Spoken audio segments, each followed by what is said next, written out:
reason why you will succeed in network marketing. So, meron daw pong 10 dahilan kung bakit daw po nagiging successful ang mga negosyante sa gantong industry.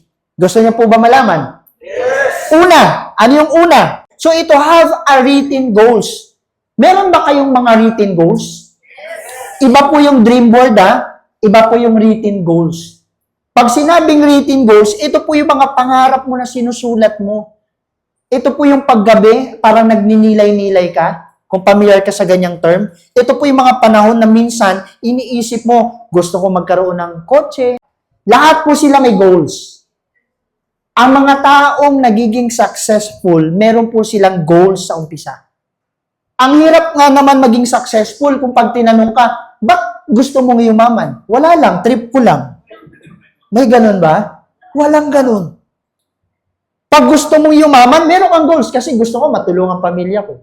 Gusto ko magkaroon ng sasakyan. Gusto ko ma-hit yung goals ko. Action without a goal, like hitting nothing.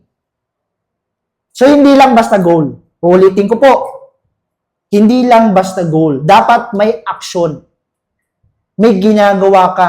Meron kang proseso na dinadaanan.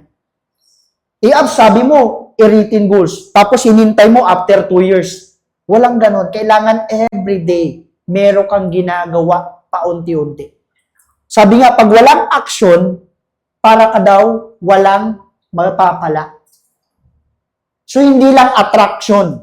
Di ba? Hindi lang, gusto ko magkakotse, attract lang ako araw-araw. Iniisip ko lang kotse. Pero anong ginagawa mo? Iniisip ko lang, attraction lang eh. Attraction, ibig sabihin, ina-attract with action. Yun ang ibig sabihin ng attraction. Yung iba kasi, nagiging literal.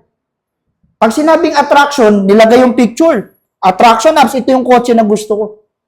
Tapos everyday, attract lang.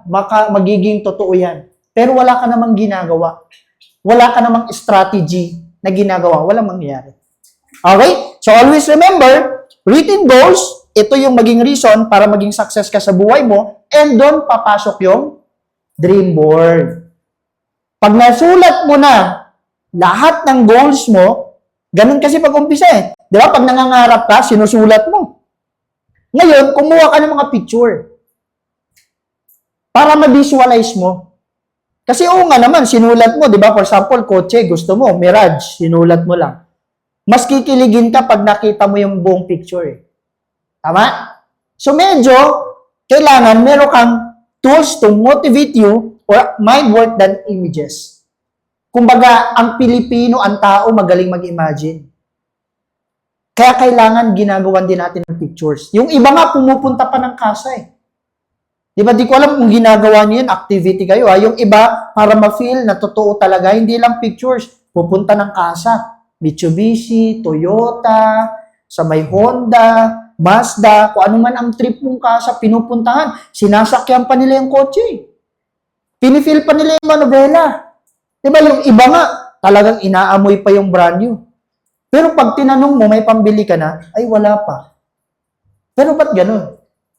Kasi para ma-feel mo na someday, magiging totoo. Diba minsan nga, ganun ginagawa namin dati, tapos lalapitan kami ng ahente. Magpapakote pa nga kami. Sige sir, pasulat yan kung magkano ang monthly ko. Pasulat ako, magkano ang down payment. Susulat naman niya. Down payment, 150,000. Ang monthly, 5 years, 17,000. VUs lang to 17,000 or 16,000. Parang ganyan nata nung panahon na yun. Ngayon, ang sinusulat, sir, ito po yung ganito, ganyan. Sir, kailan ka bibili? Tinanong na, wala ka pang pera, di ba? Parang nagpa-quote ka lang. Pag tinanong na kailan ka bibili, sabi ko siguro, maybe next 3 months. Parang ganun ang sagot. Bakit? Para ina-attract mo na, hindi pa nangyayari, sa utak mo, tapos na. Huwag kayong mahiya. Sino dito nakapunta na ng mga kasa? Totoo. Nakapasok na? Nahiya ako pumasok kasi baka sabihin, hindi na wala naman akong pambili. Pupunta kayo. Kami, 19 years old pa lang ako. 20 years old. Ganun na yung activity namin. Binabaliw na namin yung sarili namin na someday mangyayari. Dati, accent pa nga yung pinupuntahan ko Hyundai. accent. Tapos yun, tinitignan ko lagi, pinifeel ko, sinasakyan ko. 20 years old lang ako, wala akong pambili ha. Siguro pera ko nun, swerte na ko, may 10,000 ako. Yun lang. Pero at least, namamindset na namin sarili namin. Mangyayari din naman ayan dream board, lagay nyo po yan.